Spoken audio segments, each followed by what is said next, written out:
Washington has sent tens of thousands of weapons, including bombs and precision-guided munitions, to Israel since Hamas's October 7th attacks. Current and former U.S. officials say U.S. has banked on procedures that have largely masked the scale of the administration's military support for its closest West Asia ally. Only 2 approved foreign military sales to Israel have been made public since the start of the conflict. The sales included $106 million worth of tank ammunition and around $147 million of components needed to make 155mm shells. They invited public scrutiny because the Biden administration bypassed Congress to approve the packages by invoking an emergency authority. But in case of the 100 other transactions, the weapons transfers were processed without any public debate. As per the Washington Post, this happened because each fell under a specific dollar amount that requires the executive branch to individually notify Congress.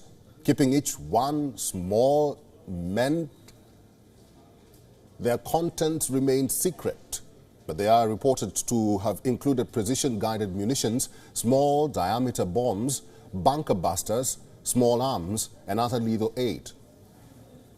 Taken together, the weapons packages amount to a massive transfer of firepower. Senior U.S. officials have complained that Israeli officials have fallen short of their appeals to limit civilian casualties and allow more aid into Gaza.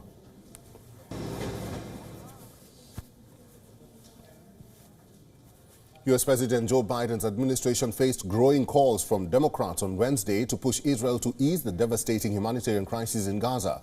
Some say they may try to stop military assistance if conditions for civilians do not improve. Van Hollen and others have called upon the administration to hold back military assistance if Israel does not take steps such as opening crossings for aid shipments. The U.S. Arms Export Control Act gives Congress the right to stop a foreign major weapons sale by passing a resolution of disapproval. Although no such resolution has both passed in Congress and survived a presidential veto, an angry debate on the issue could embarrass the White House. Washington also has briefed Israel on a new national security memorandum that reminds countries receiving U.S. weapons to stick to international law. Separately, dozens of House representatives, Democrats, released a letter to Biden on Wednesday. They expressed a deep sense of urgency and alarm about the hardships faced by civilians in Gaza.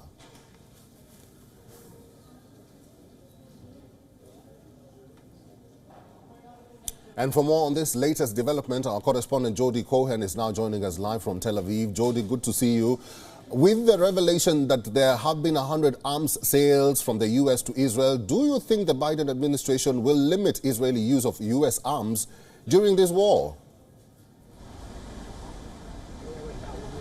Hi, Eric. So yes, as you said, there have been 100 arms sales to Israel during this war. While progressives in the Democratic Party tend to be more pro-Palestinian, support for Israel is a cross-party issue in the US, and a recent poll showed that more than 80% of US citizens support Israel in this war. But there is concern about Gazan civilians in Rafah, and the Washington Post is reporting that the US is considering making use of US arms conditional on civilians being protected. Now, Israel has said that it would evacuate civilians before targeting the last of the Hamas battalions in Rafah. There's also concern about aid, and Israeli spokesperson Eylon Levy has said that there's no limit to the amount of aid that can enter Gaza, and he said that the problem is with distribution, because he said the UN relies on UNRWA to distribute the aid, which he called a Hamas front, and because the UN relies on Hamas police to protect the aid, and he said that Hamas has been stealing that aid.